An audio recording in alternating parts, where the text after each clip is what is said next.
Hi, good morning, good afternoon, good evening, good day kung nasan man parte kayo ng mundo at welcome sa panibagong vlog. Nandito kami ngayon sa park. Yan, may nagbabike, may tumatakbo katulad namin, mayroong bit-bit na may aso. Hey! Ciao! So, ayun, tatakbo lang kami ni Mrs. ng isang oras o 5 kilometers. And medyo mainit na, grabe. Anong oras na? Magna-9 na. Medyo mainit na sa mukha. Hindi ka nagsalamin. Ay. Warm up lang ng konti. Tapos yung ano na namin ngayon, running na, hindi na outdoor walk. Di ba? Improve.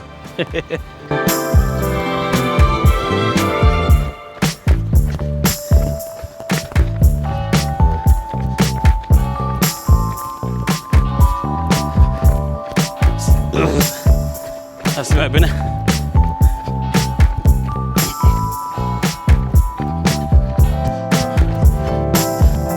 Kilometers. Uy, pagbulit mo ngayon ah. Akit ka sa puno daw. Hindi ako makakakit dyan. Tinan mo, nahirap yung makyat. Ay pa, oh, guarda. Kumuha kami ng raspberry. Ayun oh. Kasi nakita ko sa sahig. Kulan oh. Ang lalaki. Paano mo nga malakit dyan? Nakita ko kasi dito sa tinatakbuhan namin. Nasaan na? Malaki. Hindi dala ng ibon? Nawala na yata, dinala ng ibon. Yung lalaki ng bunga. Ang laki oh. Nasaan? Yun na. Oo. Dito tingnan natin.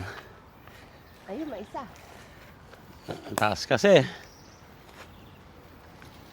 Hihilahin ko, kuhanin mo. Ayan, oh, dahil. Bilis. Pwede na rin siguro to. Ayun pa, isa sa taas. Yan ah. Hindi Abot ka mo. abot. Teka lang, hihilahin ko pababa. Ay, kala. Ah? Yun. Ang lalaki. Alin saya? Parang dito yung hinab. Ay, custom asim. Kaso lang mancha to. Ay, asim. Maasim to.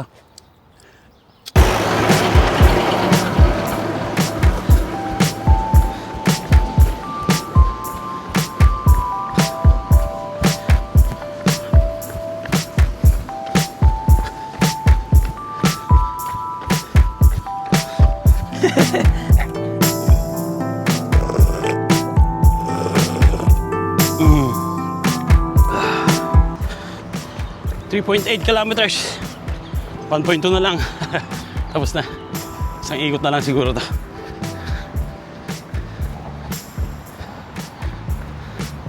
Ay, grabe. 8:41 pa lang pero ang init na. Init na.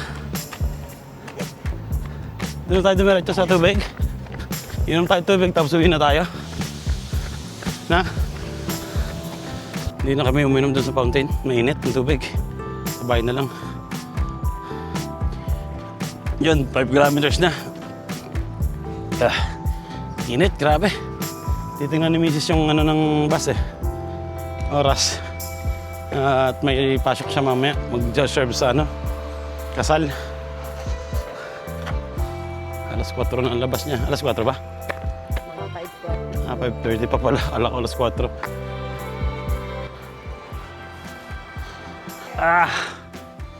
Ay, andito na kami sa bahay.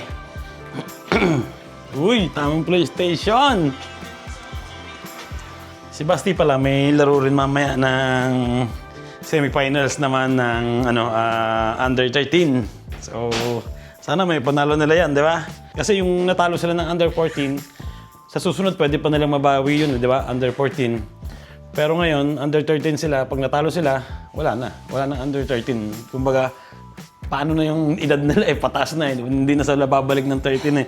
Kaya, sabi ko sa kanya, kailangan ipanalo mo yan kasi hindi ka na ulit babalik ng 13. Magiging 14 ka na sa susunod hanggang sa pagtandaan na, di ba? So, at ayun, nandito na kami sa bahay. Umagahan.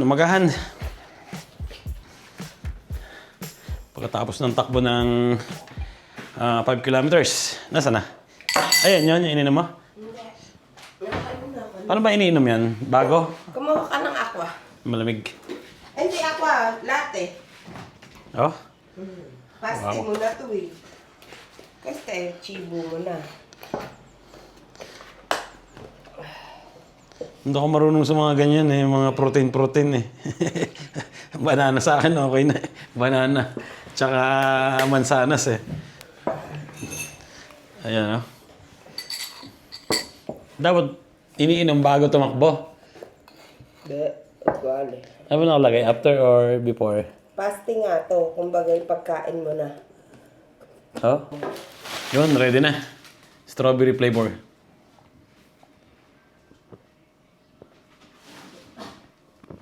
Wow. Ba na? Hmm? Sarap. Ay, ibababa ang tenda ha. Pag mainit na.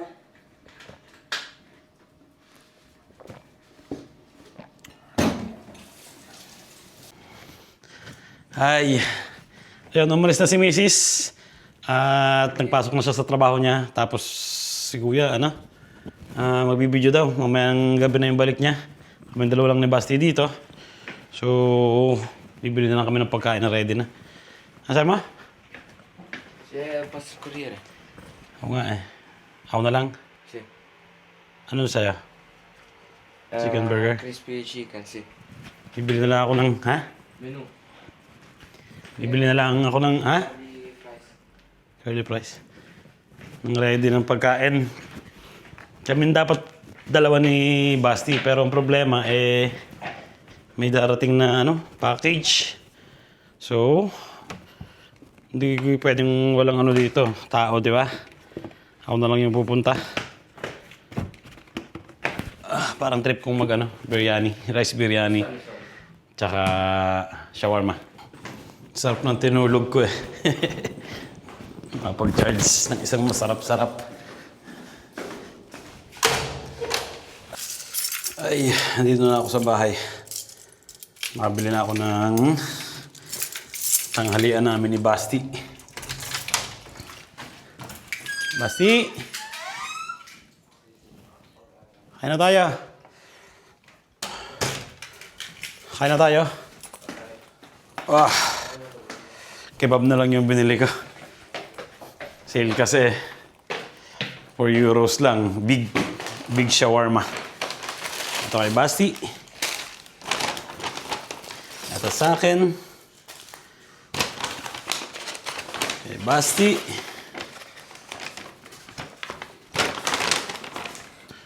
Yun. Diba? Ready na kakainin namin ngayon. Yun, kain na! Wow!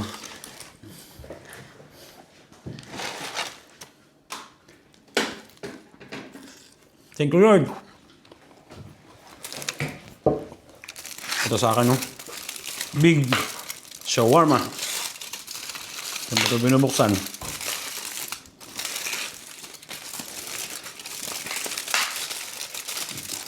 Dami, oh. Diba? Sale kasi to. Naka 4 euros. Dating, pag hindi sale, magkano to? 5 yata o 6. Ang laki niya, oh. Diba? Boom. Thank you, Lord.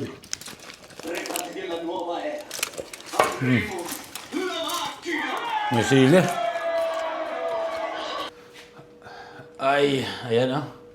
Alas 3 na. So nakatulog na ako ng konti. Si Basti natutulog. Nalimutan kong isara yung pinto sa sarado ko. Kasi nagpapahinga to, may laro to mamaya. Semi.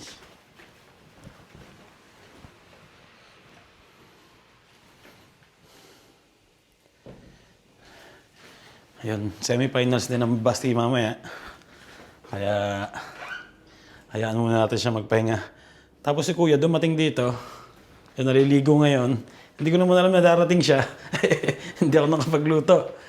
Akala ko kasi kami dalawa lang ni Basti yung tao dito. Hindi ko alam. Parang mapapanis na yung kanin eh. Kasi alam nyo naman, mainit dito ngayon. So, ang ibig sabihin nun, kung may pagkain na hindi na ubos, mabilis mapanis. At nakatulog lang ako ng konti kanina. Tapos wala akong magawa. And naisipan ko magpagupit. Ayan. May dala akong picture eh. Hindi ko alam kung kamukha.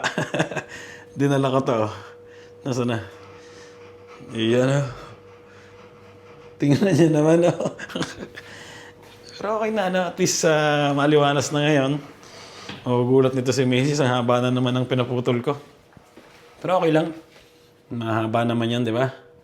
Mahaba naman ang buhok. Okay na ulit, di ba? Maliwalas na. Hindi pa naman mataas ang aking yung panos sa ganito. Okay lang. So, yan, okay na yan, di ba? Liligo lang ako. Naliligo lang si Kuya. So, nag-iisip ako ng maluto ng mabilis para makakain si Kuya. Pero may natitira pa naman karne dito. Siguro okay na sa kanya to. So yun, liligo lang ako ng mabilis at okay na to. Iinit lang to. Karne na lang kainin niya. Ay, kailangan na magtubig ngayon. Palagi at mainit. Grabe. Mango. Mango juice and passion fruit. Mamaya pa naman yung laro ni na Basti. Ano pa? Anong oras yun? 6:30 pa yata. So marami pa kaming time para makapagpahinga, di ba? Cheers tayo dyan.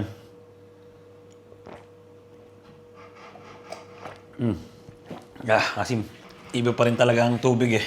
Pag ininom. Dito ako sa tubig.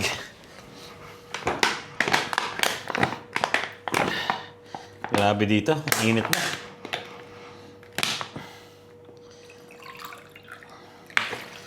Dapat na spring pa lang. Dapat yung mga gantong season nakakalabas pa ng naka-hoodie. Pero ngayon hindi ka na makakalabas na naka-hoodie. Mainit. Cheers ulit tayo dyan. Tubig naman.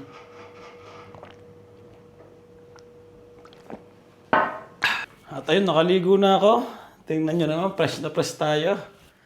At habang naghihintay ako sa laro ni Basti, naisip kong ilabas na yung aking mga pantaglamig. Yan palitan ng pantag-init. Si Mrs. naayos na yung kanya. Ayan Ayan yung pang-taglamig niya. Ito yung pang-summer niya, konti lang. So, ayun, tatanggalin ko na rin yung aking panlamig. At hindi naman kasya yung pang-summer ko Tingnan nyo naman ang damitan ko. Dumumi na ulit, di ba? So, let's go. Habang wala akong ginagawa, umpisan ko na, di ba?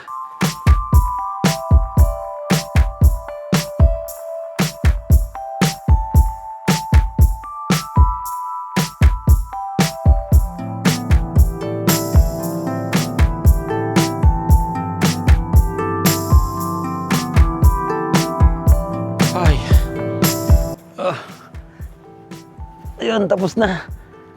Nailabas ko na yung lahat ng pang-winter ko.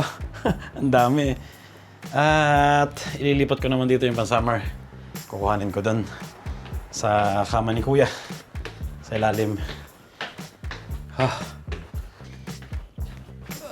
Ito yung kwarto ni Kuya. Ang dumi na naman. Kaya nabibuisit lagi si Mrs. Ang dumi lagi ng kanilang mga kwarto. Ito yung mga pang-summer ko. Bumukas na yung nawala na yung pressure. Ito mga short.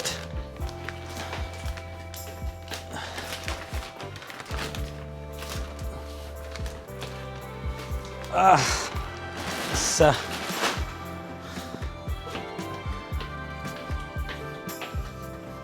May pandal ba dito?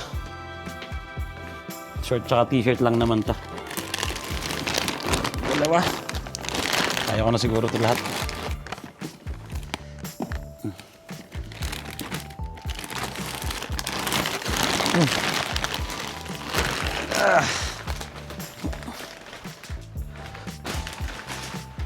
Konti na ngayon yung pan-summer ko. Dati, ang dami rin ng pan-summer Madami-dami na rin kasi yung tinapon ko. Ayan. Ang gagawin ko ngayon, ang laman ng mga plastic na to, 3 plastic na malalaki, ilalagay ko doon sa loob ng aparador. Mga pan-summer to, mga shorts, mga t-shirt. So, let's go. Good luck!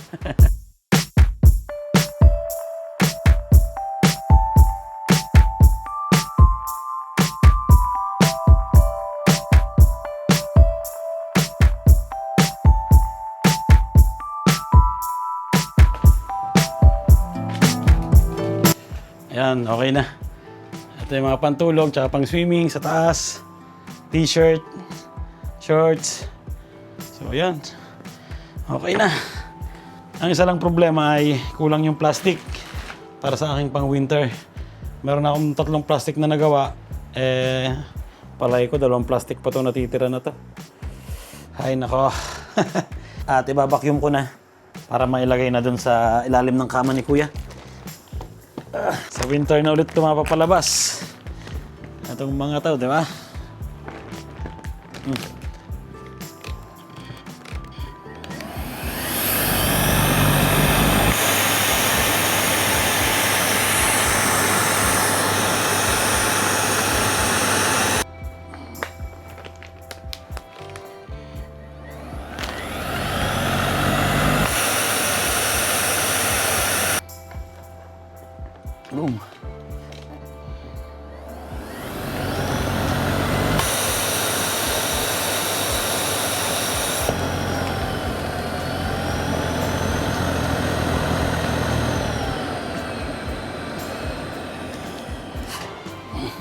Okay na.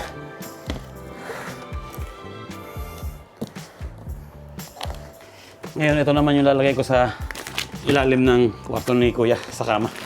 Let's go. Titingin din ako kung may extra plastic pa. 2 pa siguro. Ayan, diyan ko lalagay. Yun. Isa. 2. 3. Nag-iwan ako ng konting pantalon na mga pang-formal. Siyempre baka magkakapuntahan sa mga handaan, di ba? Na medyo elegante ang kailangan. So, ayan, iniwan ko itong mga pang-mabigatan nating damit. Ayan. Okay na. Alas 5 na. At nagpe-prepare na si Basti. Ay, nako! Ano yan? Under 13 semifinals. Sarap manalo, di ba? Pero kayang-kaya yan. Magkano? Ganun ulit. €1. 1 point. Hindi ko pa nababayaran dito yung last na laro niya eh. Pero malapit na naman sweldo ko. Sa Lunes sweldo na makakaano na to. Paldo na, di ba? So, hintay ko lang si na misis. At susunod kami dun sa court. Pero ngayon, sabay-sabay silang pupunta ng coach nila, tapos ng ibang player doon sa paglalaroan. Medyo malapit lang naman. 20 minutes lang siguro dito sa amin. Tapos mamayang gabi, doon kami diretso sa birthday ng kapatid ni Mrs. So, doon yun sa palagi namin pinupuntahan yung may iyaw-iyaw doon. So, yung may ilog na malaki, yun. Doon kami pupunta mamayang gabi, doon kami maghahapunan kasi birthday ng kapatid ni Mrs. Doon naghanda. And let's go! So yun, lalabas ko na si Posty at para pagdating ni Mrs. hindi kami nagmamadali. Para nakapupo na siya, nakaihi na siya. So wala nang problema, di ba? Wala na hassle. So 5:54 na. Siguro mga 6 ano daw sila, 6:15. Merienda muna ako. Tumutunog na yung tiyan ko, gutom na. Yun, palis na ako. Nadaanan nila ako sa kabilang kalye. Ciao, Posty. Tingnan natin ang reaction ni Mrs. sa buhok ko. Let's go.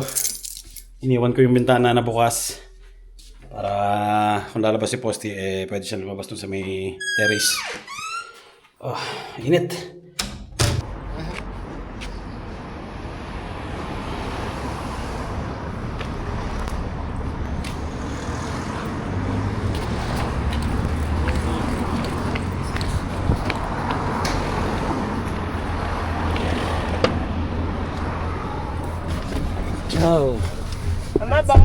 Kaya ito ka penny? Maganda, Chi. Ha? Boka. Si! Sa damit ko ba? May dala pa silang ano, oh. Ano ta? Meron pa din yung Pradino. Kain muna tayo. Cheers. Kamings. Si bawal to sa'yo ah. May masalato din ah. May salato din dyan, mga panini.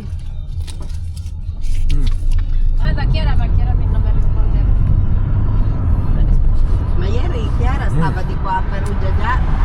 Sa ancora lì?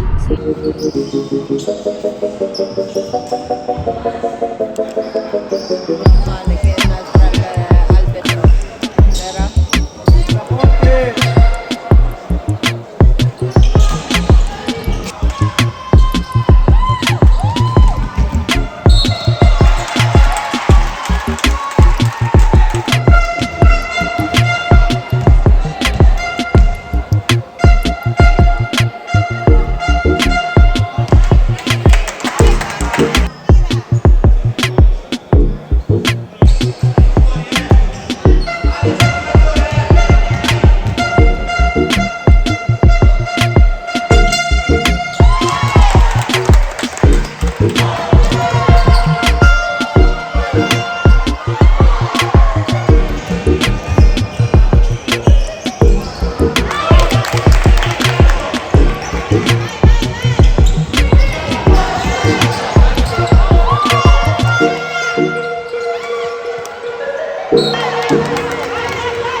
A few moments later.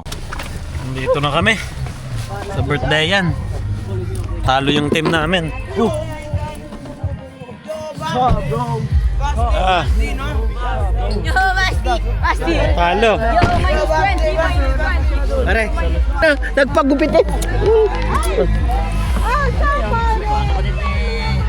Ito po. Talo. Talo. Talo nga. Pati pa rin yun. Ha? Pati pa rin Yeah. yun. Kilala mo na. Pati pa rin yun. Yan ang magaling kumanta. Arang ka mukha ng ama. Oo nga Kaya po. pagkikinig ko kasi ako, kunin mong videographer.